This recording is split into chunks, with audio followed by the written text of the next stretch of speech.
Good morning, viewers. It's another blessed day. You're welcome to the Daily Fountain Devotional Summary, a daily devotional guide for a close relationship with God. This is a summary of the Daily Fountain Devotional of the Anglican Communion. This summary is by Hope Eleosi Onekpe. You are welcome. Hello, good day.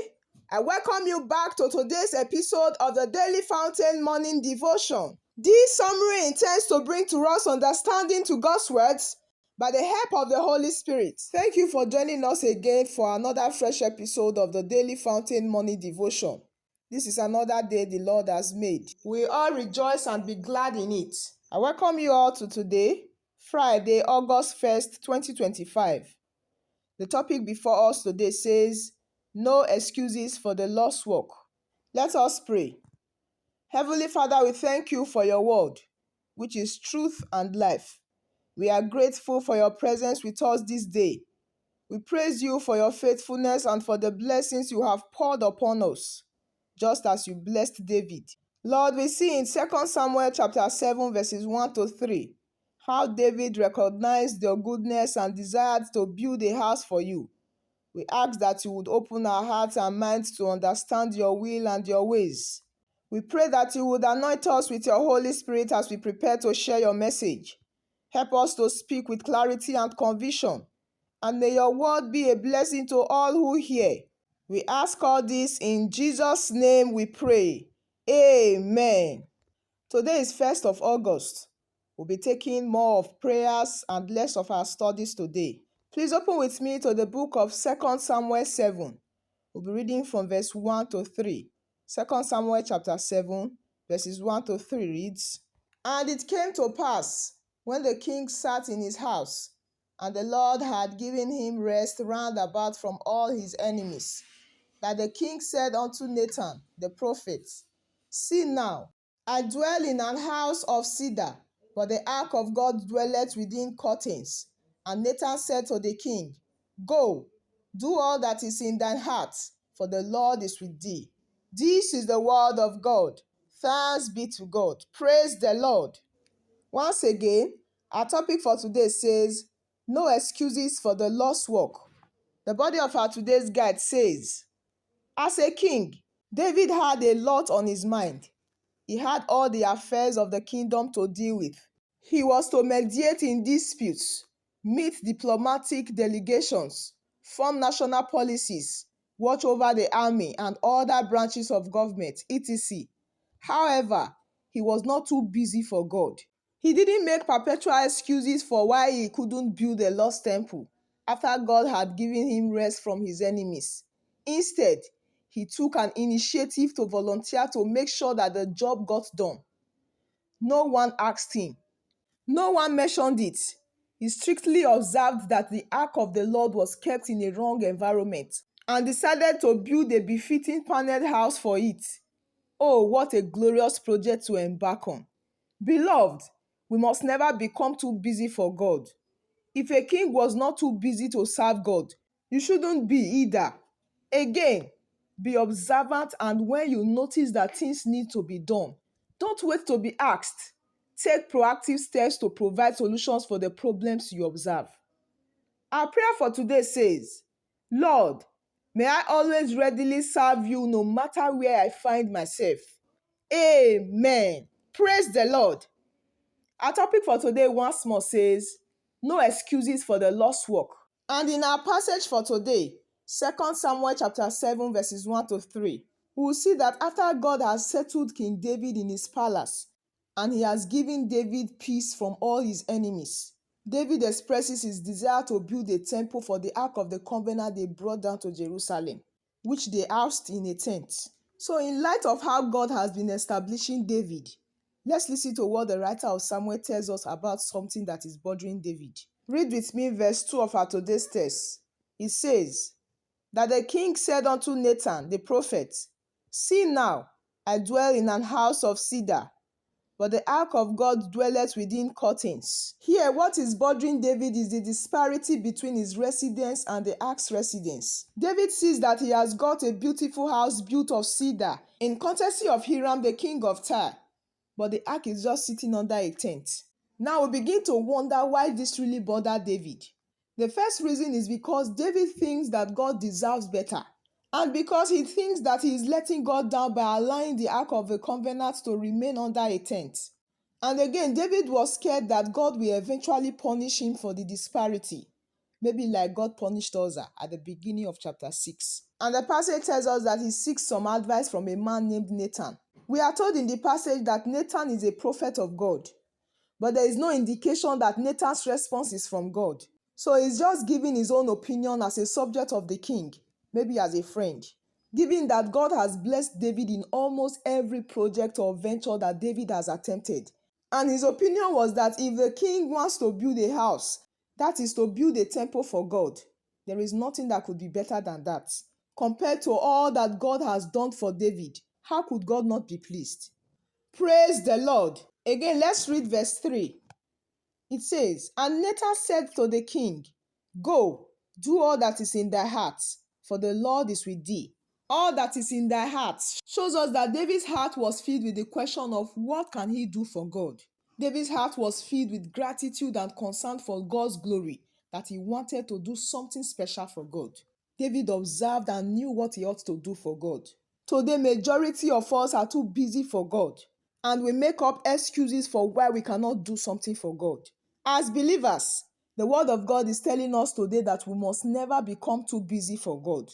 Once you observe that there is something that needs to be done, it said we should not relent. We must not wait to be asked to do it before we do it, but we must always make a move to provide solutions to the problems we observe.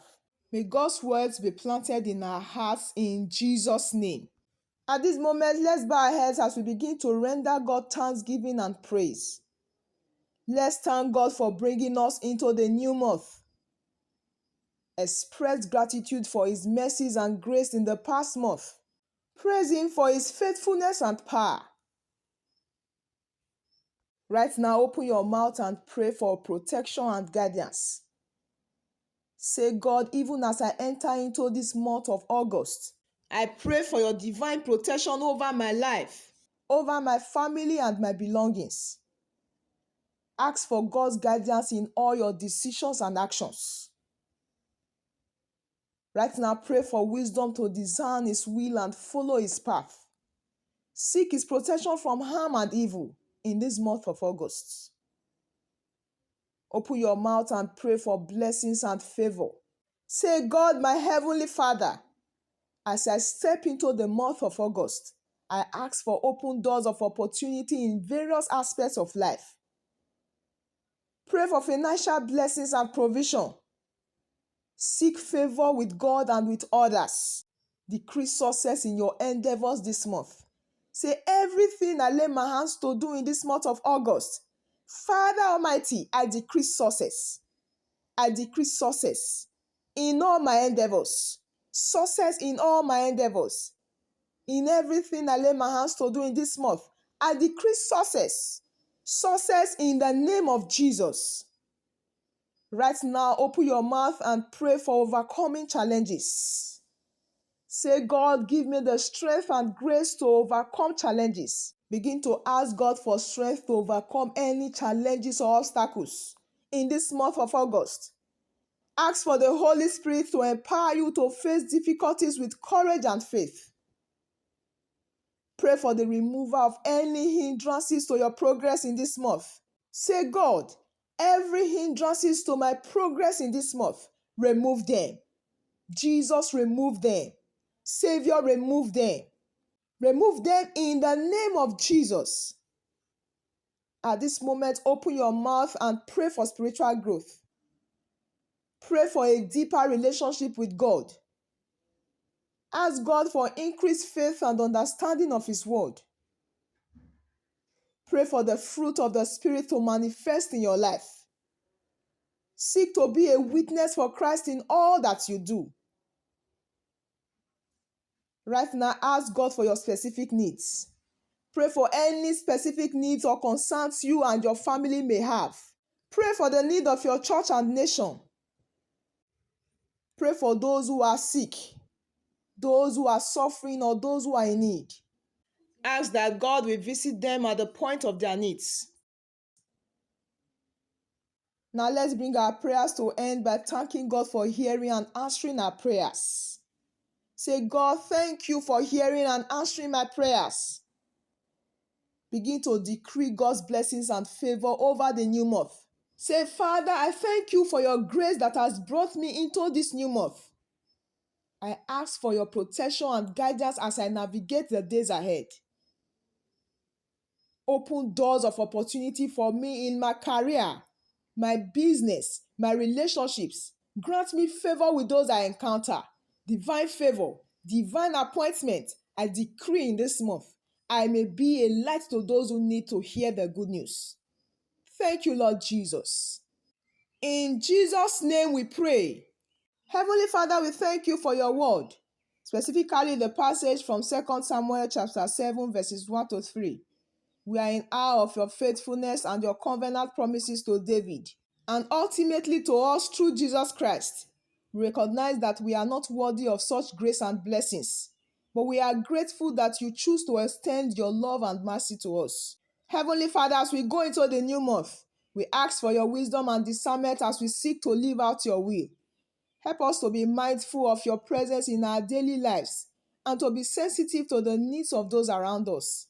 May our actions and words reflect your love and grace, drawing others closer to you. This we pray in Jesus' mighty name. Amen. Praise the Lord. I believe we are blessed. Let me use this opportunity to appreciate my viewers for joining us today. We thank God for the success of our today's morning devotion. Please do well to join us tomorrow morning again for another fresh episode of the Daily Fountain Morning Devotion. Always remember to share God's words and invite your family and friends to join us. And I pray that God will continue to prosper us all in Jesus' name. I decree that this new month of August shall be a month of favor. It shall be a month of testimonies, a month of prosperity and greater heights for you and your family. Receive it in Jesus' mighty name. I'll see you tomorrow again. Do remember that you are loved greatly. I wish you a blessed day. Happy New Month. Thank you for joining us today. If you have been blessed and would like to have more of this, consider liking and subscribing. Share with friends and family as well. Join us tomorrow again. God bless you.